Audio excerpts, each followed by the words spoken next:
때에 미디안 사람과 아말렉 사람과 동방 사람들이 다 모여 요단을 건너와서 이스라엘 골짜기에 진을 친지라. 여호와의 신이 기드온에게 강림하시니 기드온이 나팔을 불매 아비에셀 족속이 다 모여서 그를 쫓고 기드온이 또 사자를 온 므낫세에 두루 보내매 그들도 모여서 그를 쫓고 또 사자를 아셀과 스불론과 납달리에 보내매 그 무리도 올라와서 그를 영접하더라. 아멘. 이 말씀은 오늘 우리에게 주시는 하나님의 말씀입니다. 우리가 지난 한 주간도 이 사사기의 말씀으로 여러분이 매일 하나님의 말씀을 조금씩 묵상을 하셨을 겁니다.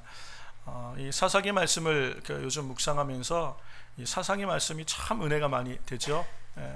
마치 우리가 살아가는 지금 우리 시대를 그대로 보고 있는, 그리고 이것이 먼 옛날의 이스라엘의 이야기가 아니라 내 이야기를 지금 하고 있음을 우리는 주의 말씀을 통해서 이렇게 많이 깨닫게 됩니다. 이번 한 주간은 특별히 여러분이 사사기 6장, 7장, 이렇게 8장 이어지면서 기드온에 관한 이야기들을 여러분이 쭉 보셨습니다. 그래서 오늘 이 기드온과 관련된 말씀을 중심으로 또 지난주일 설교와 이어서 같이 한번 하나님의 말씀을 나눴으면 좋겠습니다. 하나님의 영이 임하시니 라는 제목으로 주의 말씀을 좀 나누려고 합니다. 하나님께서 이 가나안 왕 야빈 왕의 20년이나 되는 압제 밑에서 이스라엘을 구원하시기 위해서 드보라라는 여사사를 세우셨죠. 그를 통하여 이스라엘을 구원하셔서 그 후에 40년이란 동안에 이스라엘 백성이 평화를 누렸어요. 그런데 이 드보라가 죽고 또 이스라엘 백성이 하나님을 떠나고 또 이방 사람들처럼 하나님 없이 자신이 소견에 오른 대로, 자신의 생각대로, 자신의 육신이 원하는 대로 살아갈 때에 하나님께서는 그 하나님의 백성을 이제 미디안 손에 맡기셨어요. 그래서 미디안 압제에서 미디안 족속의 압제 아래 이스라엘 족속들이 7년이나 이렇게 고통을 받고 있었습니다. 근데 이 미디안 족속들은 숫자가 많아요. 숫자가 많아서 이스라엘 백성이 이제 추수기가 되면 밀이든 보리든 이제 타작할 때가 되면 메뚜기 떼처럼 몰고 내려와서 이스라엘 백성에 있는 식량을 다 뺏어가는 거예요. 그러니까 이스라엘 백성이 여러 가지로 고통스럽고 먹을 것도 없게 만드는 아주 힘든 시간을 7년을 이렇게 보내게 됐습니다. 그럴 때 하나님께서 이스라엘 백성의 부르짖음을 들으시고 또 이스라엘 백성을 구원하시기 위해서 사사를 세우시는데 기드온이라는 젊은 청년을 부르십니다. 이 기드온을 하나님이 사사로 부르시는데 그 이야기가 이제 6장, 사사기 6장에 나와 있습니다. 그런데 우리가 보면서 한 가지 저는 참 재밌게 본 것이 하나님께서 기드온을 부르시는 그 상황을 보게 돼요. 사사기 6장에 보면 여호와의 사자가 기드온에게 나타나셨어요. 그래서 기드온에게 뭐라고 말씀하시냐면 큰 용사여, 강한 용사여, 여호와께서 너와 함께 하시로다 라고 이렇게 하나님의 큰 비전을 주시며 기드온을 불러주세요. 그런데 재미있는 것은 기드온이 그렇게 여호와의 사자를 만나고 하나님 앞에 부름을 받을 그 상황이, 기드온이 이 상수리 나무 밑에서 금식하며 하나님 앞에 이 조국의 이 구원을 위해서 기도할 때 딱 나타나셔서 응답해 주신 것도 아니고, 기드온이 하나님 앞에 예배 드리고 있을 때 하나님이 딱 나타나셔서 기드온에게 이렇게 비전을 주시고 부르신 것도 아니라, 기드온이 뭐 하고 있었냐면 미디안 사람들이 다 뺏어가는 그 식량을 빼앗기지 않기 위해서 포도주, 이스라엘 이 지방은 포도가 잘 되잖아요. 그래서 포도즙을 따는 큰 틀 안에 쏙 들어가서 미디안 사람들에게 안 들키려고 포도즙 틀 안에서 밀을 타작하고 있었어요. 그러니까 툭툭 두드리면서 신세한탄하면서 이 미디안 이것 때문에 먹지도 못하고 숨어서 밀 타작해야 되는구나. 먹을 것을 위해서 그 큰 틀 안에 이 남자가 들어가서 그거 밀 까부르면서 이러고 있을 때에 여호와의 사자가 나타나신 거예요. 이게 좀 상황이 좀 그렇지 않습니까, 여러분? 저 같으면은 한 40일 금식하고 있을 때 주님이 딱 나타나셔서 내가 너를 주의 일을 위하여 너를 부르겠다 이렇게 말씀해 주시면 멋있을 텐데, 우리 하나님은 항상 우리가 이렇게 좀 힘들 때 나타나세요. 모세가 애굽에서 학문과 무술을 다 배워서 뭔가 좀 40대 젊은 나이에 할 만할 때에 하나님이 이제 네가 준비됐으니까 내가 너를 사용하겠다 이렇게 딱 나타나시면 좋을 텐데, 그냥 도망자가 되어서 미디안 광야에서 40년간 양치면서 이제는 80 노인이 되어서 말도 어눌해지고 아는 것도 이제 다 없어진 그때에 하나님이 모세를 만나 주시잖아요. 하나님께서 베드로를 우리 예수님께서 베드로를 만나시고 부르실 때도 베드로가 하나님 앞에 금식하며 기도하며 예배드리고 주를 위해서 사용하여 주시옵소서 막 이렇게 통성으로 기도할 때 예수님이 제자로 불러주시면 참 좋았을 텐데, 밤이 맞도록 갈릴리 호숫가에서 그물을 던지고 한 마리도 못 잡고 새벽이나 되어서 투덜투덜 이젠 그물 기우면서 집에나 가서 잠이나 자야겠다, 그런 베드로를 주님이 탁 나오셔서 만나셔서 만나주시고 나를 따르라 라고 불러주시는 것. 이 기드온이 지금 그런 상황이에요. 정말 미디안을 두려워해서, 이 기드온이 소심한 사람이란 걸 알 수 있어요. 그리고 연약하고 참 소심한 겁이 있는 그런 사람이에요. 그런 이 기드온을 우리 주님이 만나셔서 뭐라 그러시냐면, 그런 상황 가운데 있는 기드온에게 큰 용사여 라고 부르시는 거예요. 이게 맞지가 않잖아요, 여러분. 이 그림이 좀 안 그려지죠. 기드온이 40일 금식 끝냈을 때에 여호와의 사자가 탁 나타나셔서 큰 용사여 그러면, 네 주님 제가 여기 있습니다, 저를 사용하여 주시옵소서 이럴 만한데, 그냥 포도즙 틀에 들어가 가지고 조용히 안 들키고 밀 까부르고 그거 먹으려고 그러고 있는 기드온에게 나타나서 큰 용사여 그러니까 기드온이 현실과 하나님의 부르심 사이에 괴리감이 있는 거예요. 아이고 주님, 무슨 저는 안 됩니다, 어찌하여 저를 찾으십니까? 아닙니다. 저는 미디안 이 므낫세 지파에서도 우리 아비 집은 제일 작은 족속이고 저희 아비 집에서 나는 가장 작은 자입니다. 주님, 번지수를 잘못 찾으신 것 같네요. 사람 잘못 찾아오셨습니다. 저는 아닙니다. 이러고 있는 상황에 주님이 지금 부르시는 거예요. 이런 기드온, 어떻게 보면 육신적으로 보면 이렇게 이스라엘을 구원할 만한 사사 같은 그런 이 카리스마가 없어요. 삼손 같은 사람이 사사로 부름받잖아요. 남다른 특별한 능력이 있는 삼손 같은 경우도 아니에요. 정말 기드온은 연약하고 소심하고 정말 작은 그런 젊은 청년을 하나님이 부르시는 거예요. 사랑하는 성도 여러분, 이 하나님 나라의 일을 이루시기 위해서 이스라엘을 지금 미디안의 압제로부터 구원해 내시기 위해서 하나님의 사람을, 이 사사를, 하나님의 일꾼을 부르시는 그 기준, 그 자격은 우리가 생각하는 자격과 다르다는 것이에요. 우리는 생각할 때에 내가 뭔가 하나님 앞에 쓰임받을 만한 것이 준비가 돼야 될 거라고 생각해요. 그것이 예를 들어서 뭐 좀 지식도 있고 또 학식도 있고 뭐 좀 집안도 괜찮고 뭐 좀 재력도 있고 있으면 하나님 앞에 좀 쓰일 만한 준비가 됐을까라고 생각한다는 거예요. 이게 인간적인 생각이죠. 하나님의 자격과 기준은 다르다는 것을 우리에게 분명히 말씀하세요. 세상 기준으로 볼 때는 미디안은 지도자가 되기에 기드온은 지도자가 되기에 부족한 것이 참 많아요. 그런데 하나님은 그런 기드온을 부르시고 그에게 큰 용사여라는 하나님의 비전을 주시고, 여호와께서 너와 함께 계시도다, 하나님이 이제 기드온을 통하여 하나님의 구원을 이루시겠다고 약속을 하시는 거예요. 여러분은 어떠십니까? 하나님께서 오늘 우리 가운데 우리의 모습, 여러분 우리는 하나님 앞에 쓰임받을 만한 것이 있을까요? 우리가 인간적인 기준으로 내가 이 정도 이렇게 준비됐으니까 하나님이 쓰실 만하다, 하나님은 그렇게 안 쓰신다는 것이에요. 하나님께서 이 사도 바울을 통해서 우리에게 말씀하실 때, 사도 바울도 성도들, 그 당시 성도들에게 말씀하실 때 하나님이 우리를 부르신 부르심을 좀 보라. 그러면 사실 말씀이 고린도전서 1장 26절에 이런 말씀을 합니다. 고린도전서 1장 26절에 제가 읽어드릴게요. 형제들아, 같이 해볼까요? 형제들아, 너희를 부르심을 보라. 육체를 따라 지혜 있는 자가 많지 않고 능한 자가 많지 아니하며 문벌 좋은 자가 많지 아니하도다. 이게 무슨 말이에요? 26절 말씀. 26절 말씀이 무슨 말씀이냐면, 육체를 따라, 그러니까 인간적인 기준, 사람의 기준으로 볼 때 지혜 있는 자가 많지 않았다. 우리 중에는 지혜 있는 자가 많지 않지 않냐? 능한 자가 많지 않지 않냐? 실력 있고 유능한 사람, 세상적 기준으로 실력 있어 보이고 유능해 보이는 사람이 많지 않지 않냐? 문벌 좋은 자가 학벌 좋고 집안 좋은 사람이 많지 않지 않냐? 하나님이 부르시는 그 기준이 세상과는 다르다는 거예요. 하나님은 연약한 중에 우리를 부르신다는 거예요. 그러면서 27절부터 29절까지 하시는 말씀 보세요.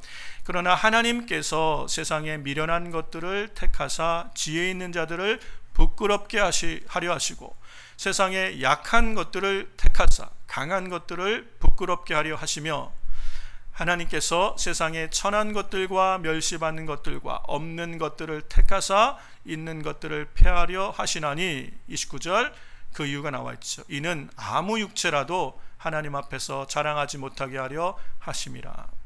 그 당시 사람들이 볼 때 하나님이 그리스도 예수 안에서 전해주신 하나님 나라의 복음을 받아들인 사람들이요, 이 예루살렘, 유다 예루살렘 안에 있는 종교 지도자들이나 많이 배운 종교심이 많은 서기관들이나 그런 좋은 집안의 종교인들이 아니라 갈릴리 지역에 있는, 그 당시 갈릴리는 좀 이렇게 소외된 지역이에요. 소외된 시골 촌과 같은, 그리고 독립운동하는 사람들이 많이 모여있는 좀 거친 지역이 그 갈릴리 지역인데, 그런 갈릴리 지역에 그 유대 예루살렘에 비교하면 배움도 없고 학식도 없고 집안도 별로고 뭐 아는 것도 없고 가진 것도 없는 거칠어 보이는 사람들이 많이 있는 그곳에 복음이 먼저 전해지고 그들이 먼저 예수님 앞에 나오게 하셨다는 거예요. 너희를 부르심을 보라 라는 것이, 여러분, 하나님이 우리를 부르시고 하나님 나라 복음을 위하여 주의 일꾼 삼으시는 자격과 기준은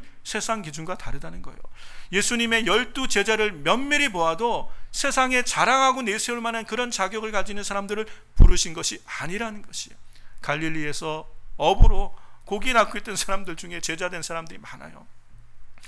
그 당시 아주 죄인으로 대명사로 불려받던 세리들 중에 하나님은 제자를 불러내시는 거예요.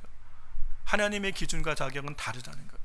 기드온을 하나님이 그렇게 불러내신 거예요. 기드온은 육체를 따라 보면, 사람의 기준으로 보면 이스라엘의 사사가 될 만한 그런 자격이 별로 없는 사람이에요. 정말 소심하고 겁도 많은 이 사람을 우리 주님이 불러내셔서 하나님의 나라의 일꾼 삼으십니다. 그런데 그 하나님의 기준이 뭐냐는 것이에요. 기드온에게 무엇을 하나님은 본 것입니까? 여러분, 그 6장 이어지는 말씀들 읽어보면 기드온 안에 오랫동안 하나님을 향한 이 고뇌가 있었던 걸 알 수 있어요. 왜 우리나라가, 하나님의 백성인 이스라엘이 왜 미디안의 압제에서 이렇게 고난을 받아야 되는지, 하나님이 정말 함께 하시면 왜 우리가 이런 고난을 받아야 되는지 하나님을 향한 질문을 갖고 있었던, 믿음의 사람인 걸 알 수 있어요. 하나님은 그 믿음의 사람 기드온을 부르시고 그 안에 있는 가능성을 보시는 거예요. 그를 부르시면서, 그리고 이어지는 말씀에 보면 기드온에게 작은 시험을 하나 하시죠. 하나님이 이 미디안과의 큰 전쟁에 앞서서 내 집 안에 있는 우상을 제거하라. 그래서 아비집부터 그 가문 대대로 그 섬겨온 이방 사람들 따라서 섬겨온 거죠. 바알 신상, 아세라 신상을 찍어버려라. 이거 보통 일이 아니에요. 집안에 어른들도 있는데 그렇게 신상을 섬기고 있는 그런 분위기 안에서 기드온이 하나님의 말씀 따라 신상을 찍어버리는 거예요. 그 일을 기드온이 하게 됩니다. 그리고 하나님이 기드온을 택하셔서 이제는 미디안과의 싸우는 전쟁에 하나님께서 기드온을 사사로 세우시죠. 보세요. 하나님께서 이 정말 연약하고 젊고 경험이 없고 그리고 소심했던 이 기드온을 하나님이 강한 용사로, 큰 용사로 사용하셔서 미디안의 압제로부터 이스라엘 구원하는 큰 사사로 만드세요. 이 사사기에는 12명의 사사 이야기가 나옵니다. 어떤 사사들은 불과 몇 절로 언급하고 끝나는 사사가 있는데 기드온은 6장, 7장, 8장까지 이어지는 그 아들 이야기는 더 이후에도 나오죠. 그러니까 기드온에게 할애된 장수가 3장이나 된다는 것이에요. 하나님은 이 기드온을 통하여 오늘 우리 가운데 말씀하시고자 하는 하나님의 뜻이, 음성이 있는 줄로 믿습니다. 사랑하는 성도 여러분, 이 기드온을 하나님께서 부르셨는데 이 기드온의 삶의 큰 전환점이 되었던 것, 기드온이 하나님 앞에 그 부르심에 합당한 사람으로 이스라엘의 지도자요 사사가 되어서 미디안 적군을 다 물리칠 수 있는 승리를 가져오는, 그래서 기드온이 후에 40년간 이스라엘이 평화를 누리게 돼요. 그런 하나님의 일꾼으로 쓰시게 된 그 전환점이 어딨냐는 거예요. 그 터닝 포인트가 바로 오늘 이 전쟁의 시점이 다가온 거예요. 드디어 미디안이 이제는 작정을 하고 연합군들을 형성해서 이스라엘 백성을 침공해 들어온 것이, 그 이스라엘 골짜기에 진을 다 쳤어요. 이제 이스라엘을 침략하려고. 그 숫자가 13만 5천 명이나 됩니다. 13만 5천 명의 대군이 이스라엘을 침공해 온 거예요. 그때에 기드온이 하나님 앞에 이 사사로 이제 쓰임 받는데, 34절 말씀을 보시면, 우리가 오늘 읽은 본문 34절에 보면 여호와의 신이 기드온에게 강림하시니, 이게 개역 한글에 나와 있는 표현이고요. 여러분, 우리가 아침에 보는 큐티책에 보면 개역 개정 성경에는 여호와의 영이 기드온에게 임하시니 라고 나와 있습니다. 하나님의 영, 여호와의 영이, The Spirit of the Lord, 하나님의 신이 기드온에게 강림하신 거예요. 하나님의 영이 기드온에게 부은 바 되니 기드온이 나팔을 불게 되는 거예요. 하나님의 신이 기드온과 함께, 그러니까 성령께서 기드온과 함께 하시니까 기드온이 다른 사람이 되는 것이, 하나님의 뜻을, 하나님의 부르심의 목적을 이룰 수 있는 사람이 되어지는 거예요. 여러분, 하나님의 신이 함께 한다는 게 너무너무 중요합니다. 하나님의 영이 이 기드온과 함께 할 때 나타나는 두 가지 사건들을 우리가 볼 수 있어요. 기드온이 그 다음에 무슨 일을 합니까? 나팔을 불게 돼요. 나팔을 분다는 것. 이 나팔을, 이스라엘에서 나팔을 분다는 것은 전쟁을 알리는 전쟁 신호고 소집하는 신호예요. 전쟁을 위하여 군대를 소집하는 게 나팔을 부는 거예요. 그런데 기드온이 뭐라고 나팔을 붑니까? 본인의 고백대로 므낫세 지파에서 우리 아비집은 가장 작고 아비집에서도 나는 가장 작은 사람인데 무슨 권위로 나팔을 불고 무슨 자격으로 나팔을, 전쟁을 소집하는 나팔을 붑니까? 그냥 예전에 기드온이 나팔을 불었다면, 뭐야, 기드온이 지금 미디안과 싸운다고 나팔을 부는데 자기나 잘하라 그래, 무슨 기드온이 됐다 그래, 그냥 우리 그냥 적당히 이렇게 그냥 숨어서 피하면 돼, 소나기 지나가면 돼, 이러고 끝났을 거예요. 그런데 하나님의 영이 기드온에게 임하시니까 하나님께서 이 기드온에게 권위를 주시고 담대함을 주셔서 나팔을 불게 해요. 깃발을 들게 만드는 거예요. 지금 미디안에게 맞서 싸울 힘이 없습니다. 이스라엘은 맞서 싸워 나설 사람이 없는 이때에 기드온이 담대하게 지금 미디안의 군대 앞에 나선 거예요. 먼저 헌신의 깃발을 든 것이요. 그리고 나팔을 불었더니 하나님께서 기드온에게 권위를 주셔서, 기드온에게 어떤 권위를 주세요? 그 아비집 사람들이 다 기드온을 따라 나오는 것이, 나팔을 불었더니 아비에셀, 그 아비 집안 가문 사람들이 다 기드온을 따라 나오는 거예요. 야, 기드온이 깃발을 들어서 우리가 함께 하자. 하나님이 보내주시는 거예요. 하나님이 보내주시는 거예요. 기드온이 나팔을 불니까 므낫세 지파, 이제 기드온이 속한 지파 사람들이 다 몰려오는 거예요. 기드온에게 하나님이 동역자들을 보내주시는 거예요. 하나님의 신이 함께 하시니까 담대함을 주시고 돕는 자들을 이렇게 보내시는 거예요. 그 옆에 있는 이 므낫세 지파 옆에 있는 지파들에게 사신을 보내니까 기드온이 나팔을 불었대, 미디안과 싸우려고 한대. 그랬더니 여러 지파에서 사람들을 보내주시는 거예요. 그렇게 모인 군대가 3만 2천 명이 모였어요.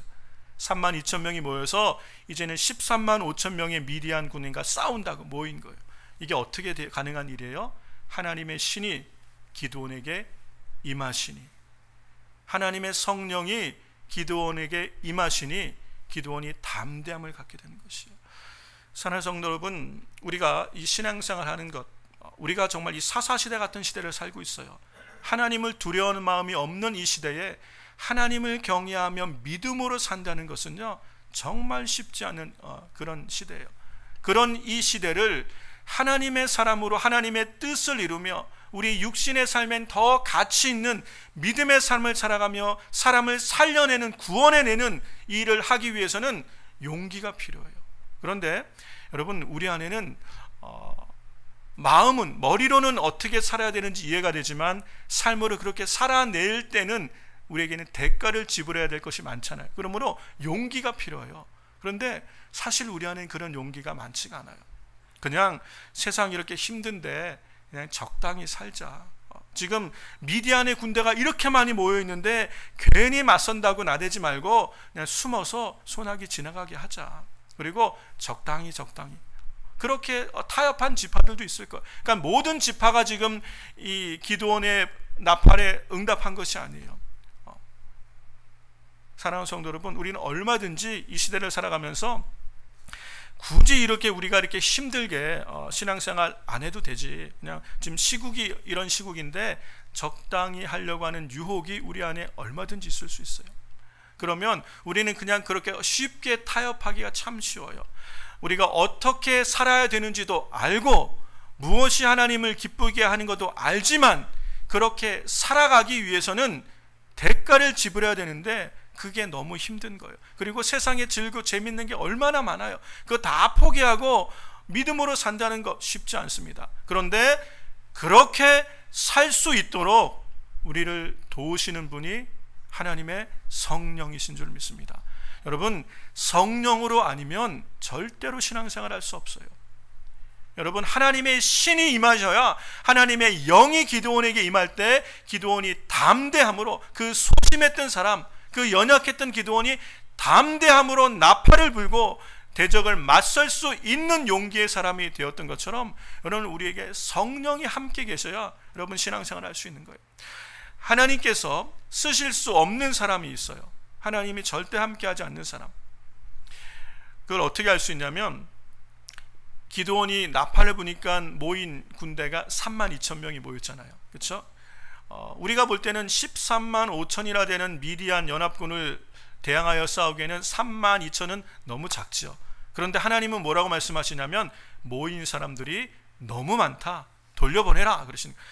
32,000명도 지금 부족한데 적군보다 한 몇 배는 돼야지 싸울 만한데 3분의 1 정도밖에 안 되는 사람들 보고 너무 많이 모였다는 거예요, 하나님께서는. 그리고 돌려보내라 라고 말씀하시는데, 그래서 돌려보내는데 뭐라고 해서 돌려보내면, 두려워하는 자는 돌아가라 라고 얘기합니다. 그랬더니 22,000명이 돌아갔어요. 그게 무슨 얘기예요? 32,000명이 모였지만 실상은 오합지졸인 거예요. 그 마음에 두려움을 가진 자는 하나님 나라 싸움에 합당하지 않은 거예요.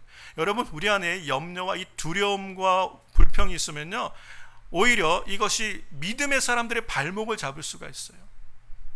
이스라엘 백성이 가나안 땅을 정복하기 전에 12명의 정탐꾼을 보냈잖아요.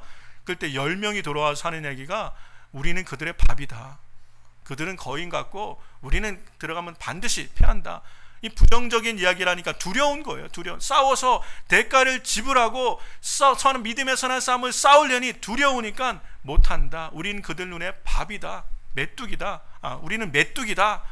우리는 이길 수가 없다. 그러니까 그 10명의 이야기가 온 이스라엘 백성들에게 전염되어서 울고불고 난리 난 거예요. 우리를 여기까지 인도해서 우리를 죽이려 하느냐, 우리 지도자 다시 세워서 애굽으로 돌아가자. 여러분, 이게 두려운 마음을 갖고 있는 사람들이 많으면, 그 목소리가 커지면 전체가 다 부정적으로 되는 거예요. 그래서 하나님은 두려워하는 자들은 사용하지 않습니다. 그래서 제하여, 처음부터 하나님은 제하여 내시는 거예요. 부정적이고 할 수 없다, 두려워 떠는 사람은 돌아가라 라고 만드는 거예요. 그래서 돌려보내니까 10,000명이 남았어요. 그 10,000명도 많다 그러시는 거예요. 지금 하나님이 안 쓰시는 사람들 얘기하는 거예요. 두려워하는 사람, 염려와 근심하는 사람, 하나님이 쓰실 수가 없어요. 그 다음에 하나님이 10,000명 남은 사람 중에 300명만 딱 남기시잖아요. 나머지 9,700명을 돌려보내시는데, 그 기준이 뭐냐면 이제 물을 먹게, 이제 물가에서 물을 먹게 하는데, 물 먹는 방식으로 300명만 남겨요. 자, 물 먹어라 그랬더니, 그러니까 대부분의 사람들이, 야, 물 좀 먹자. 목이 얼마나 마르겠어요. 전쟁 앞두고 목도 타고 물 먹자. 그러고 그냥 물에 얼굴을 콕 그냥 담그고 그냥 먹고 싶은 대로 콸콸 먹은 사람들 다 돌려보내는 거예요. 어떻게 물 먹은 사람만 남기세요? 손에다 물을 담아서 이렇게 핥아먹은 사람. 이게 뭐예요? 깨어있는 사람을 말하는 거예요. 깨어있는 사람. 여러분, 전쟁하는 군인이 전쟁하러 와서 물 먹으라 그래 다 풀어놓고 그냥 머리 콱 박고 먹는 게 아니라, 깨어서 그래도 경계할 줄 알고 주변을 바라볼 줄 알고 무릎 딱 꿇고 이렇게 먹을 수 있는 깨어있는 사람, 하나님은 마지막 때 그런 사람을 쓰시는 거예요. 보세요, 하나님이 싸우시는 싸움은요, 이스라엘의 싸움은 숫자의 많고 적음의 문제가 아니잖아요. 지금 만약에 그런 세상 기준으로 세상과 싸워야 된다면 하나님은 더 많은 사람 오라 그래라 그래야 되는데, 돌려보내라 그러시는 거예요. 숫자의 많고 적음으로 하나님 나라의 싸움을 싸우는 것이 아니에요.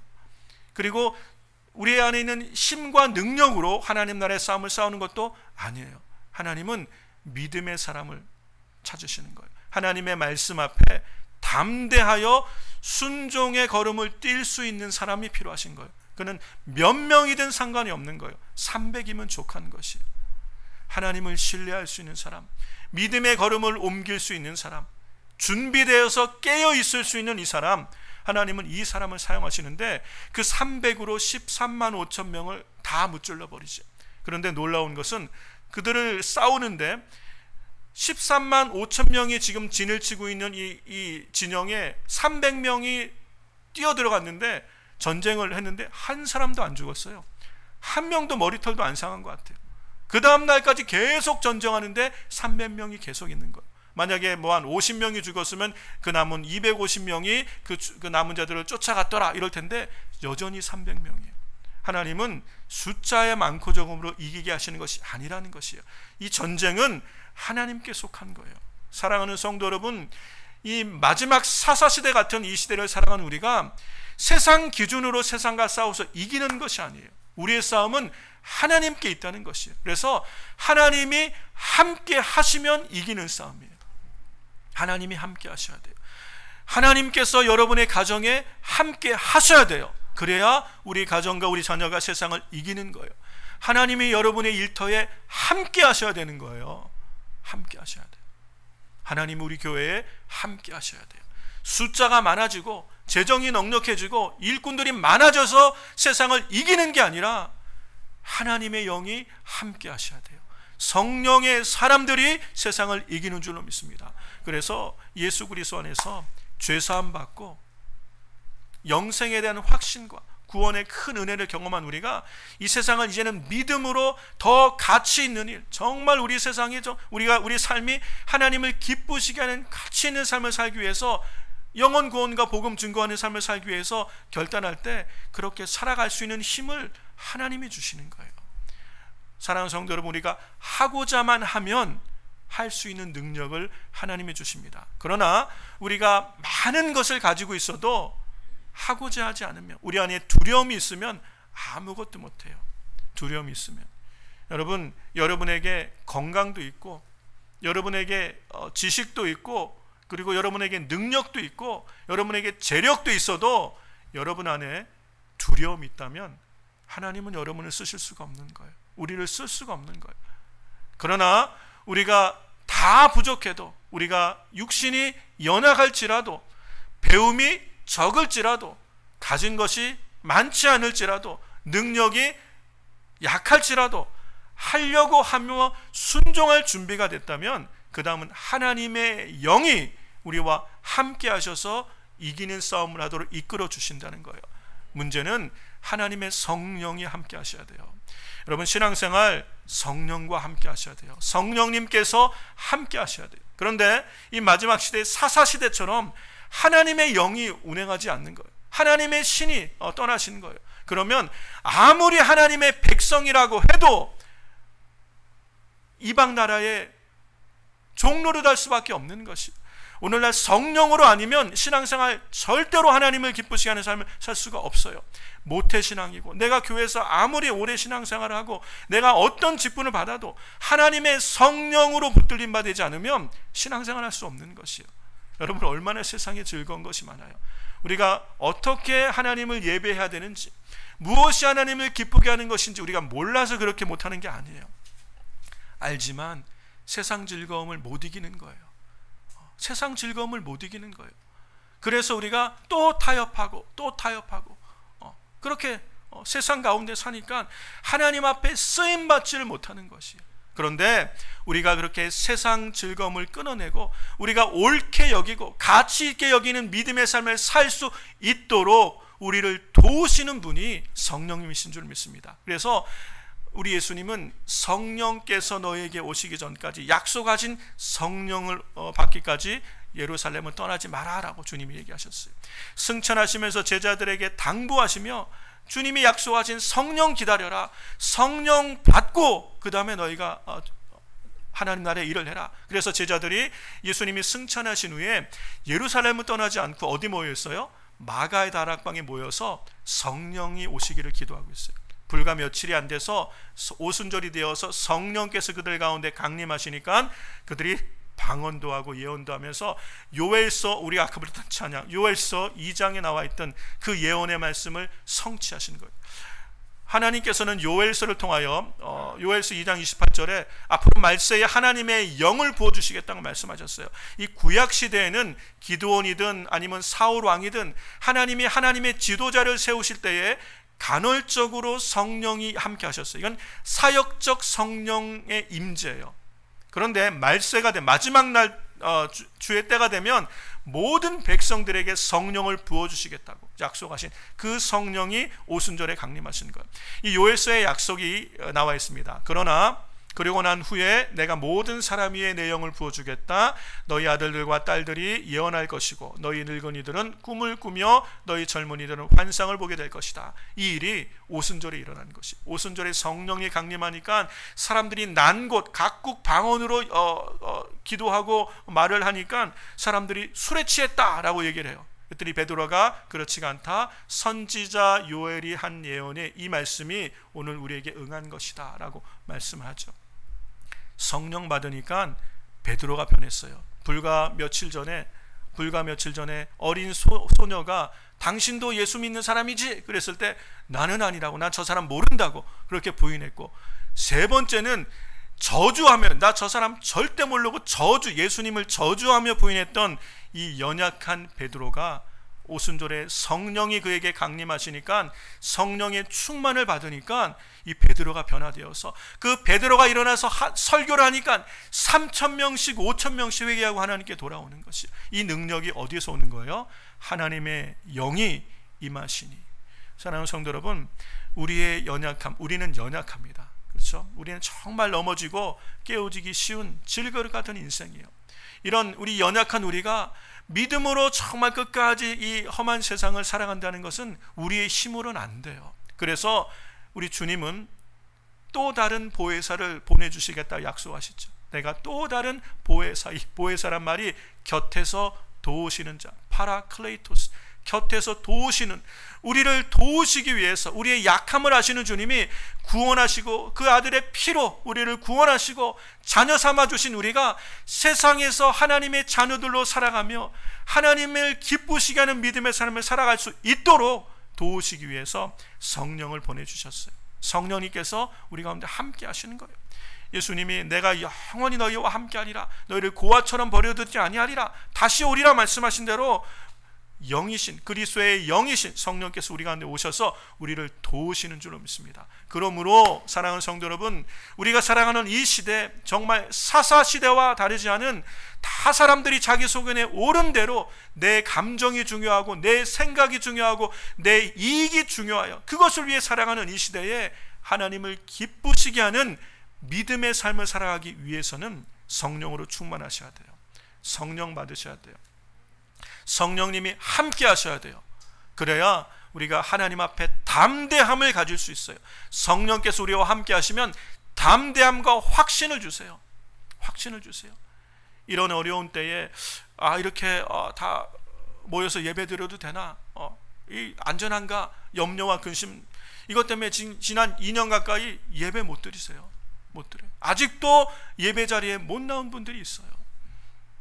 그런데 다른 데는 다 가는데 교회만 못 나와요. 교회만 못 나와요. 한국 같은 경우는 지하철 그렇게 그냥 얼굴 맞대고 타는데 교회는 못 나와요. 교회는 못 나와요. 마음의 염려와 근심, 이게 영적인 문제예요. 하나님의 성령이 함께 하시면 우리로 담대하게 하실 줄을 믿습니다. 우리 안에 확신을 주세요. 이 하나님의 영이 함께 한다는 게, 하나님께서 우리 안에 이 전신갑주를 입혀주시듯이 우리 안에 큰 확증으로 함께 하신, 이 하나님이 내 안에 주시는 담대한 마음이 있어야 세상을 이길 수 있는 거예요.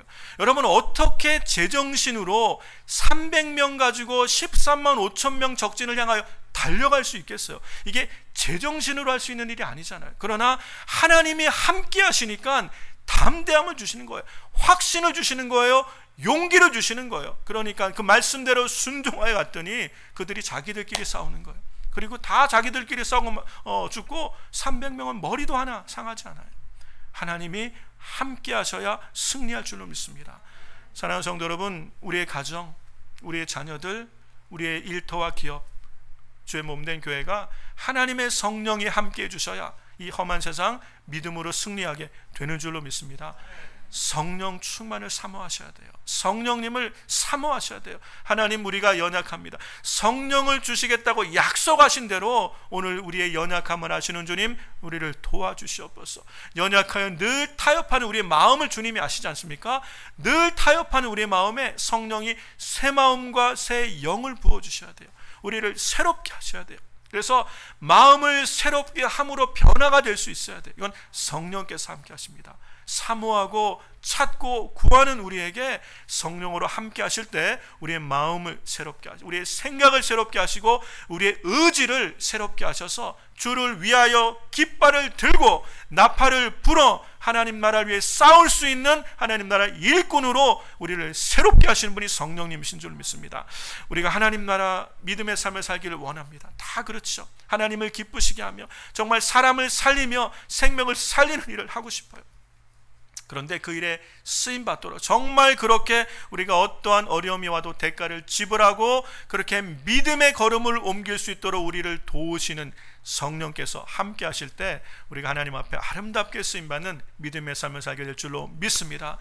연약하고 소심했던 기드온을 하나님의 신이 기드온에게 임하시니 하나님 나라 일꾼 되어서 하나님 나라 영적 전쟁을 위대하게 승리하며 그를 왕으로 삼으려던 사람들의 모든 걸 거절하고 끝까지 하나님 편에 설 수 있었던 이 기드온처럼 여러분, 우리 끝까지 하나님 나라의 선한 싸움을 싸우고 성령님과 함께 동행하며 우리를 도우시고 우리를 인도하시는 성령 안에서 넉넉히 이기는 믿음의 삶 살아가는 저와 여러분 되기를 주의 이름으로 축원합니다. 하나님께서는 하려고 하는 자에게 할 수 있는 힘을 주십니다. 그분이 성령님이세요. 여러분, 성령께서 함께 하심으로 우리 가정과 우리 자녀들, 우리 일터와 우리 교회가 하나님을 기쁘시게 하는 이 믿음의 선한 싸움을 끝까지 달려가며 끝까지 승리하는 은혜가 있게 되시기를 주의 이름으로 축원합니다.